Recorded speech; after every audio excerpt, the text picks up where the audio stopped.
Today's topic, how to talk to your teen about the 200-day moving average. Michael, we hit, I guess we broke below the level of the 200-day moving average on the Dow, and then came back, and who knows what happens next. Is this like something where I need to put my house on the market and really get into panic mode? What does the data say about breaks of the 200-day moving average?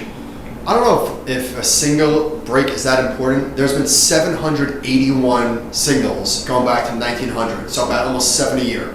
And by that's crazy. Yeah, I'm not. So that's breaks below and above on a closing basis. So there were probably even more that happened intraday. Yeah, tons. Right. So for instance, we broke below today, but we have not had a close below. So if you were using this as some sort of timing signal, we have not had a close below since June 2016. Okay. So it's been quite a while.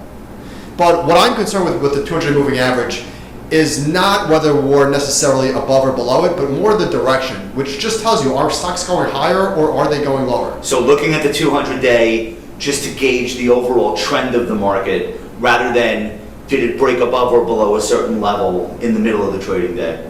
Or even at the close. So for example, since when the market topped in January 2000, the Dow went sideways until August 2001. And over that, 18-month period or so, it closed above or below 53 times. Most of us have transaction costs to worry about, taxes. Right. So you were getting really chopped up, and sure, it did break and then went significantly below, but could you have stuck with a system like that was so noisy and provided so many false positives?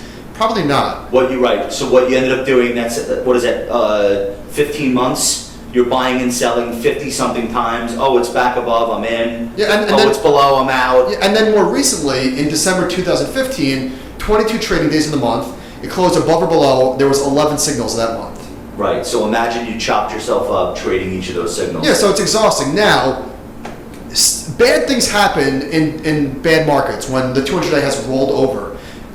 Meaning it's trending, not just the fact that you're below it, but the average itself is trending downward. Right. So the single worst 100 of the worst 100 days over the last 55 years, 83 of them happened below the 200-day moving average. Almost all of them. Right. And so your volatility explodes below. Just the range of possible outcomes are greater in a declining market, which is stating the obvious, I think. Right. So in a downward sloping market, people shouldn't be surprised that a lot of the bad days happen. Right. A lot of the good days too, what they call bear market rallies, but so what? Yeah, so it's like, thanks Captain Obvious, bad things happen in bad markets, but that's how I think about the 200. Now the typical return on a monthly basis for the Dow below the 200-day is substantially lower than the typical So monthly. the average 30-day return going back to 1960 is 0.88%. Okay. For all days. Okay. And then below the 200-day moving average, it's negative 2.6%. Which is a huge outlier. Yeah, it's big. Like most months in the market are nowhere even near that bad. Now, if you removed like the big crashes, which I know is ridiculous, you can't.